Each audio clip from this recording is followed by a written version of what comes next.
morning. Today I will be making a fan using a motor and a battery. For this I will be requiring a 4-bladed fan, a DC motor, a 9-watt battery, a connector, wires, a pen for making a stand, and a switch for controlling the flow of electricity.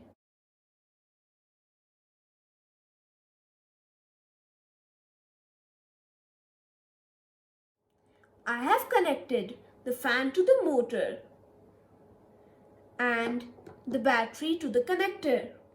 Once I connect the wires to the terminal of the motor, the fan starts to move. But to stop the movement of the fan, I have to remove the wires from the terminal each time. To control this, we will have to use the switch. Now, to connect the switch, I will connect the red wire positive from the battery to one terminal of the switch.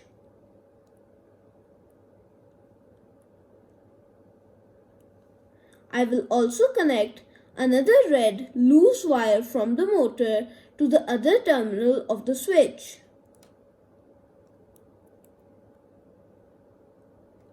Similarly, I will connect the two black wires, one from the battery and one from the motor, together to complete the circuit.